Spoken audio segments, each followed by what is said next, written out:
Welcome to another edition of Awakening Your Inner Goddess. And tonight we're talking for the second time about our dream world. And how do we navigate this dream world? Where do we go during our dreams? And for tonight, what we really want to focus on is how do we talk about and take accountability for our dreams and our dream world. So to begin with, I want to really talk with you about what do we mean by taking accountability for our dreams. And what we mean by this is that no one can tell you what your dream means but you. That's what we mean by taking accountability for our dreams, that we don't push off the decoding or the messaging or the understanding of our dreams onto someone else, even if they're a professional at dream decoding or doing dream work. We still take responsibility for knowing and understanding and decoding our own dreams. And the dream isn't solved until we decide it is, until we decide that we understand what that dream means for ourselves. Now, that doesn't mean other people can't have input. That doesn't mean that other people can't have a say and they can't have a vision of what your dream is that you can tap into for further understanding. But when it comes down to it, you are the one who takes responsibility for what your dreams mean. Okay, now last time we talked a little bit about how do we get our dreams to a space where, or our dream world, to a space where we are really dreaming every night, and that we are recording our dreams, and that we're remembering our dreams. And the first thing that we really want to focus on when it comes to the dream world is that we have to let the dream world know. We give it permission to be part of our lives. We give it permission to send us messages. We give it permission to engage us with maybe our past loved ones or whatever other messages the dream world may have for us. We have to give them permission to come through. It's like anything else that works on the spiritual plane. Everything works by intention. So that means you really have to give it permission. You give spirit permission. You give goddesses permission. You give other entities permission to interact with you. Because let's face it, one of the most basic tenets of working in the spirit world is that we all have free will. And spirits that are really trying to work with you are not going to be trying to interfere with your free will. Because a lot of times we'll have a dream, we don't really know what it means. We'll go to somebody else. Well, here's a dream that I had last night, and I don't know what it means. And we wait for somebody else to tell us what our dream means. And really what we need to do is kind of the opposite, have the opposite kind of mindset, in that we know we are the expert in our own dreams. So that other people can give advice, other people can tell what they get from the dream, but it's really not up to someone else to decode what our dream is. It's really up to us to figure out what it means for ourselves. And the first way that we can do that is to continue to give permission to the dream world to open up to us and to communicate with us and to communicate as clearly as possible with us so that we can start to build our own dream decoding dictionary. And this is one of the reasons why I do not really encourage people to use dream dictionaries that they find online, because whatever it says there may not apply to you, especially if you have a tendency to take other people's opinions over your own about your dreams. You really don't want to give that much power and that much sovereignty to something that's online that may or may not be accurate. And that's one of the things that we discover about Googling, is that all websites are not created equal. Some people have a lot of information and they have a lot of accuracy, and some other people don't. So you may want to, by focusing on some sites that you actually find very helpful and very informative, so that each time you want to think about some of the images that you've seen in your dreams. You're not just looking willy-nilly for something. You're relying on a few trusted sources where you can find information about what you're dreaming. I think before we even get to that part is the idea that we need to record our dreams. And there are two reasons for that. One, studies show that the mere act of writing things down helps us remember them with more accuracy and more detail. And it also prevents us in some ways from embellishing on the dream or changing details every time we ask someone else, I had a dream about this. And then we give some details to one person, we give some details to the other person, and we don't really focus on the whole of the dream. So we want to be as complete as possible, because even sometimes the tiny fragment of a dream that we may cast off and may think is not all that important can be the key or that detail that really lets us know what the dream world is trying to say to us. So we don't want to be running around telling about our dreams willy-nilly. This is why I want to share with you a dream recording worksheet. And if you're looking at that dream recording worksheet, you can see the different items that we can put on our, that we want to record, the different items that we want to record, so that we can better be able to discuss our dreams. Because I think sometimes when we're talking about our dreams, we get into our dream world, we kind of get all over the place, right? Well, first this happened and then that happened, but then there was I forgot to tell you about the part where so what we want to be able to do is to think of our dreams as much as we can, like a story. What happens first? What happens second? What happens third? What happens last? And record it that way. So we want to talk about our dream story. We want to give our dream story a title. And a title is important. It's like naming anything else. What you name your dream really tells what is the major theme of that dream that you want to focus on. And of course, the date. Okay. Then you want to talk about your feelings on awakening. And I find this to be very important, but a step that people forget about. And I will tell you why it's so important. Okay. Have you ever had a dream where something terrible is happening? There's a war and there's bombing and all kinds of crazy things are going on. And when you wake up from this dream of bombing and all kinds of terrible happenings, and you feel really good. You think you might feel a little disturbed about dreaming about being in some kind of war zone where bombs are raining down and things like that, but you wake up feeling really good. And that dream interpretation and that dream decoding that you're going to have is going to be a lot different than if you woke up and you were terrified, if you were frightened. Okay?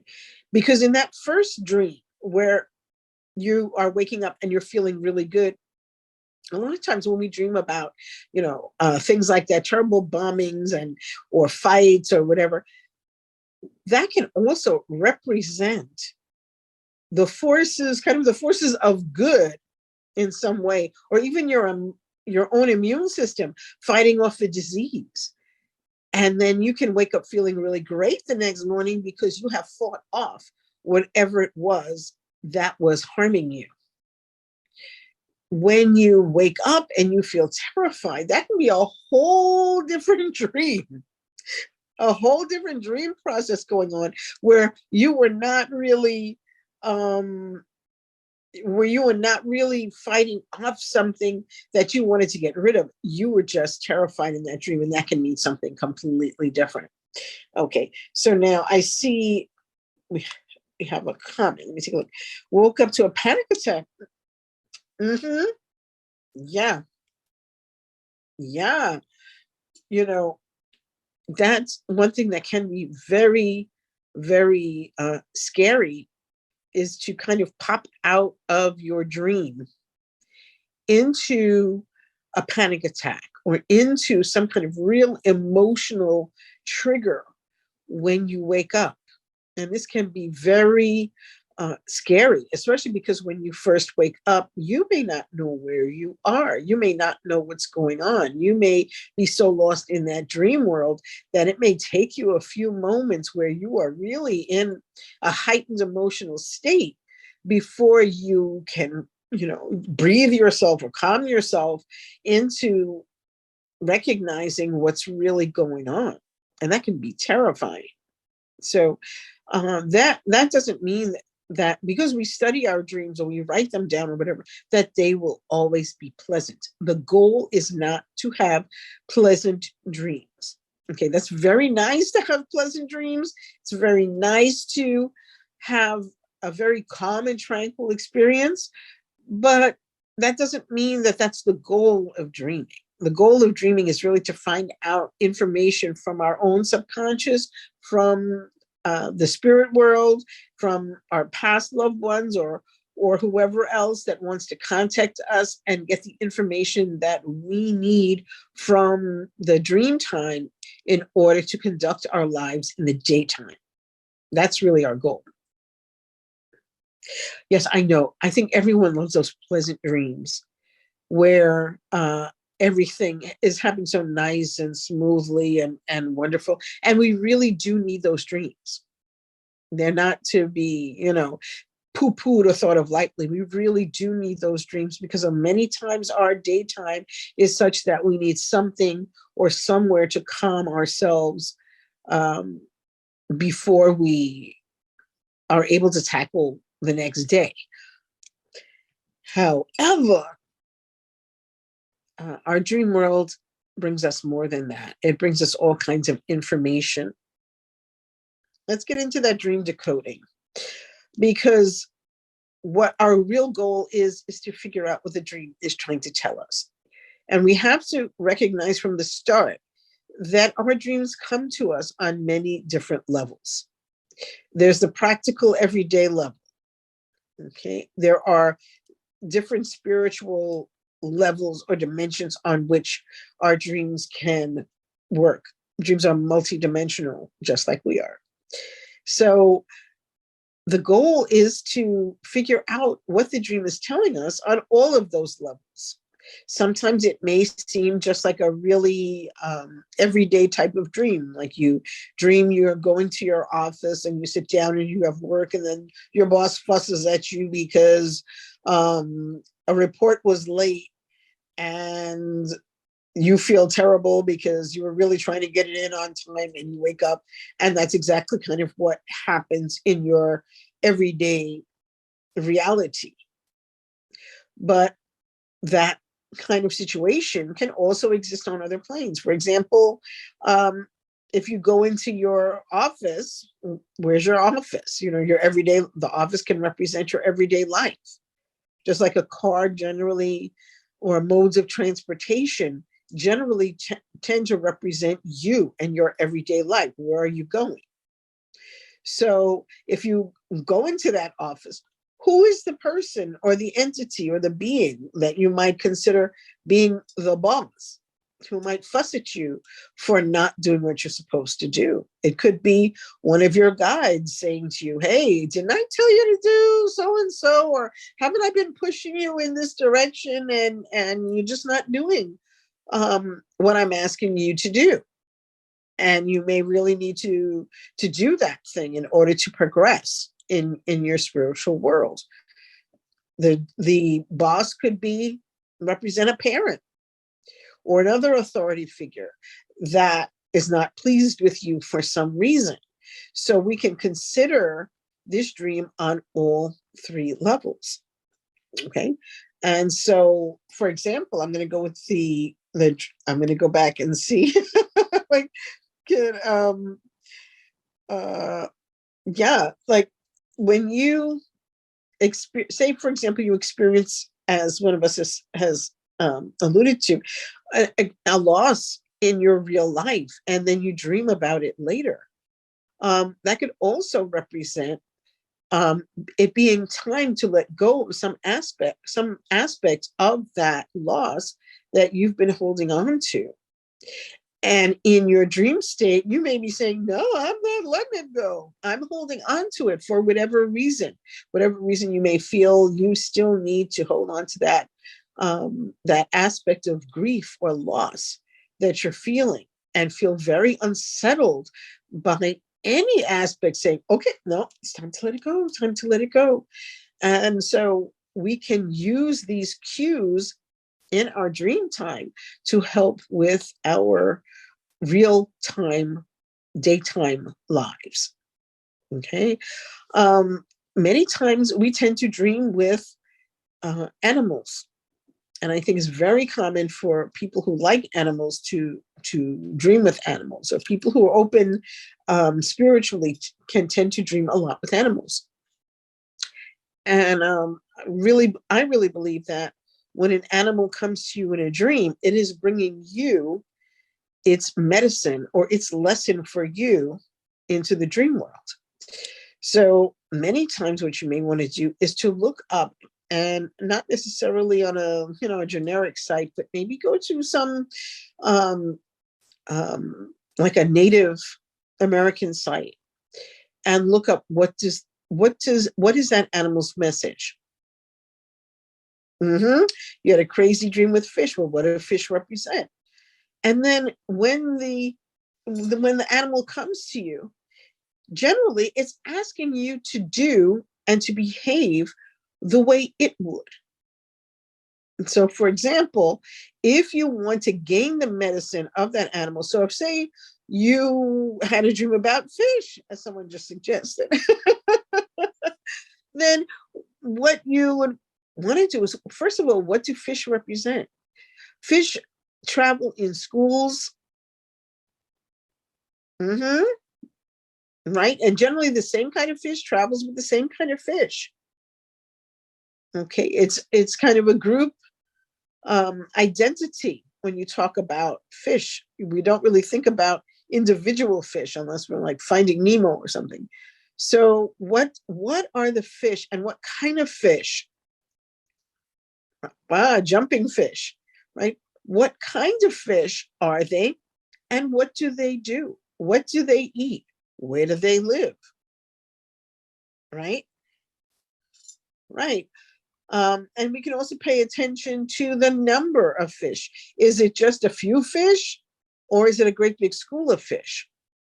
Also, when we're talking about animals, I used to dream a great deal with bears. Now, bears are natural healers, nurturers, but they're also fierce mamas. Okay. And I started dreaming with bears. I can't even tell you how long ago that was, but it was in the early 2000s where I started dreaming with bears. And in a particular drumming meditation, I asked that bear, why was I dreaming with bears? Why was it coming to me? And recognize that we don't only enter the dream world when we go to sleep at night. We enter the dream world through meditation, through daydreaming. I don't know why I can't say that word. Through daydreaming, through journeying shamanically. There are very many ways that we can enter that dream state where we are in connection with spirit. Or even a sound bath. You can just be laying there relaxing, and the sound waves carry you to the dream state just automatically. That's one of the best ways to get to the dream world, which is why a lot of people can't go to sleep without music, because the sound waves will carry you to the dream space where you need to be. But in these dreams, that I asked the bear, like, why bear? Why are you coming to me? Why am I always dreaming with you? What is the message? And in this state, I went on kind of like a little trance journey where I was a bear, and I was wandering around in the forest, and I don't remember what exactly happened, but I became injured in some way. I can't remember what it was that I had done. Maybe I stepped in a bear trap. Who the heck knows, right? So anyway, I start lashing out at killing everybody that I can find in this vision, right? And I said, well, gee, that was not exactly where I was thinking this was going to go. And so the bear says that when I get angry, right, I just, I'm very indiscriminate in who I take that anger out on. That when I become angry, everybody is a target. And I just had to laugh at that because that was something that I was really trying to work on in my life. That, I was going through a tough time, and I think I was making everybody around me suffer because I was suffering at that time. And that was the medicine that I needed to learn, that just because I'm hurt doesn't mean, everybody in the place has got to feel bad because of that. And that was something I was able to work on because that bear energy came to me. So I was very grateful to be dreaming and journeying with a bear. And the brown bear that I was eventually turned into a polar bear, and that's a whole nother story. But so I went from like a deadly bear to the deadliest bear, but I was much nicer as a polar bear. So all of these things we can take into account as we are trying to decode our dreams. What do they mean? What does it mean when I dream of this? What does it mean when I dream of that? Okay, and even dreaming with natural elements. For example, if you were to dream with water, somebody who loves water, that would be a great thing for them. Somebody who's afraid of water, that's a whole different dream. And that's why we can't look at these dream dictionaries, because many times they don't take into account our personal experience with whatever that thing is that we're dreaming about. And the idea with decoding dreams is that it's personal. It's always personal. It's always for you. Okay.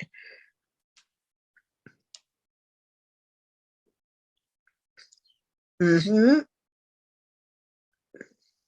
Yep. Okay. So what I would like to also say is that the reason why we write down our dreams as a story is so that we can talk to other people about it. Story is the most basic unit of understanding that we have in any language. So when you tell it as a story, then people can more readily identify with what you're talking about and more easily connect with your dream to help you decode what your dream means. When you want to talk with somebody else about your dream, you want them to be able to feel telling a story. Right, tell us the story. Thank you. Because you want somebody else to be able to feel into your dream, feel the energy of your dream, feel the energy of what you're talking about, in order to help you understand what you are dreaming, right? So, for example, not every dream does feel like a story. Some dreams feel very disjointed. First I was here, and then I was, an old lady, and I went to the supermarket, but then I was a child again, and I and then, and then there was the Rockettes, and it may seem very disjointed to you. Yeah. And yeah.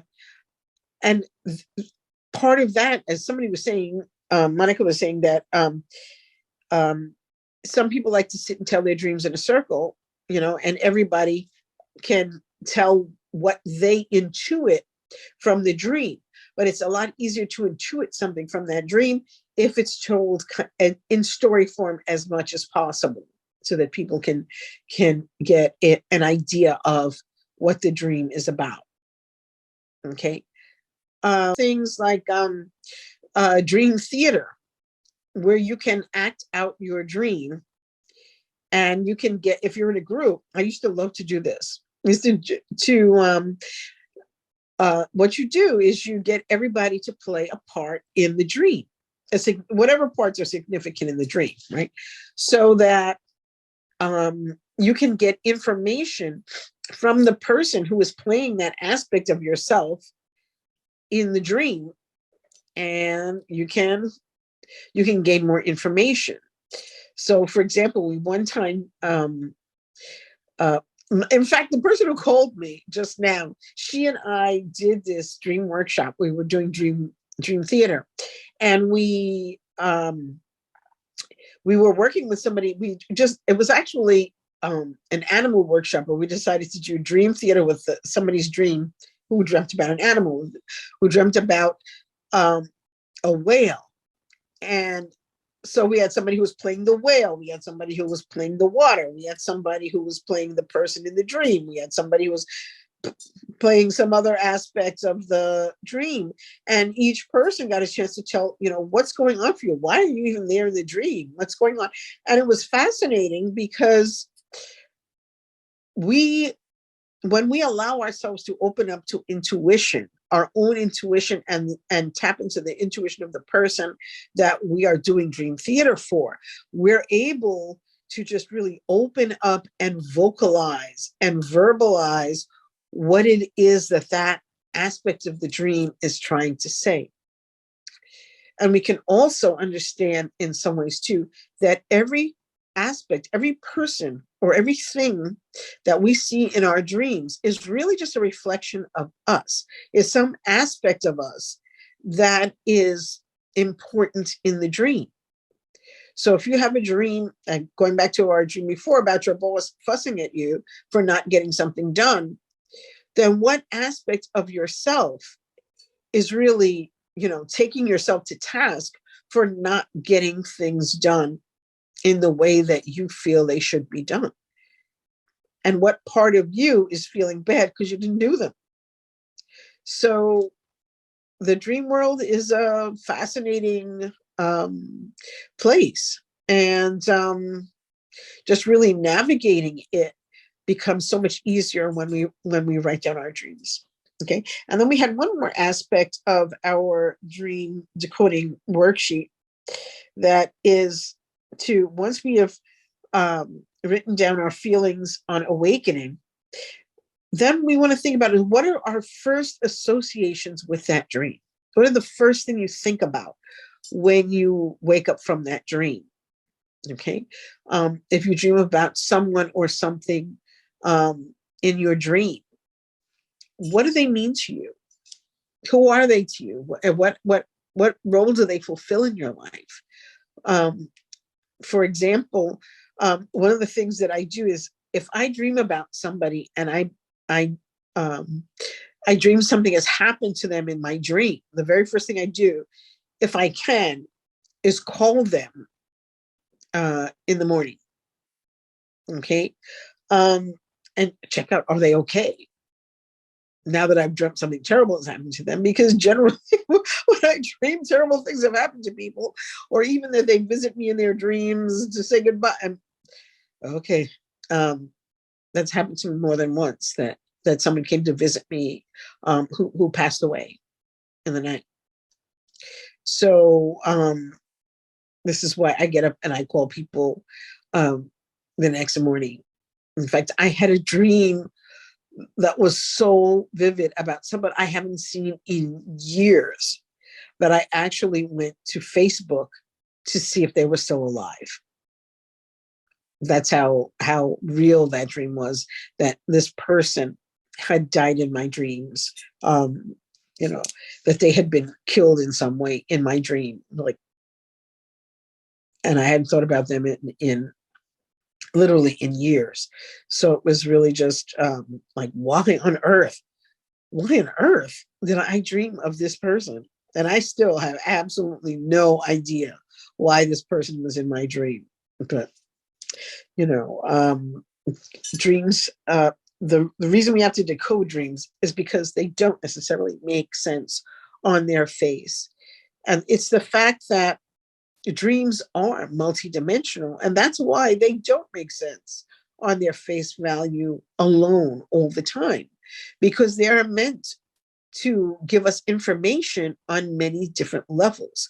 So they are sometimes very vague, or they are sometimes very confusing until we figure out what we're being told or what they're trying to impart to us, because they do impact us on different levels. So that's another good reason to decode your dreams.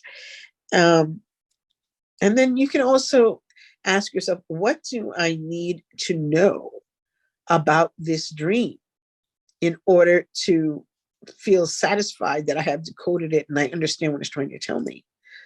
So, for example, if you have a dream like of something that happened 20 years ago, the question you may want to ask is, why is this thing, whatever it is, relevant to me today?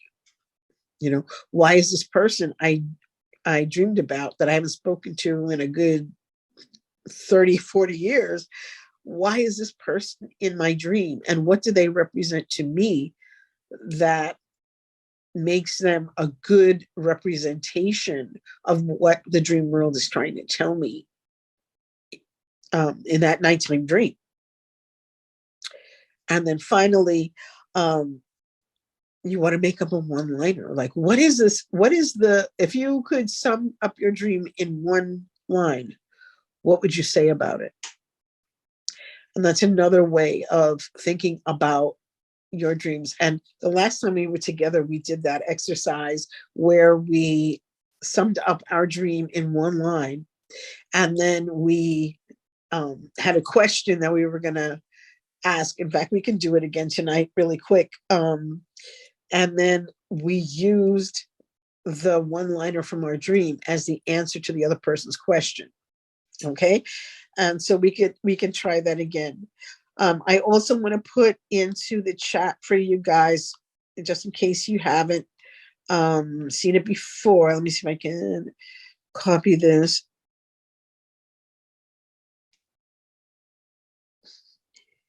Let's see. No, I don't want to get copied. Okay, let me just get the link for it then. And this is the Goddess's Guide to Dreaming. And you guys can, I suggest you download it from the chat if you can.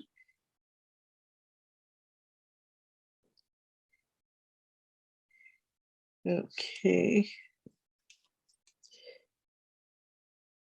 There we go. And that's the Goddess's Guide to Dreaming. It's just a little ebook thingy that I whipped up to talk a little bit more about the dream world. And it may or may not answer a couple of questions.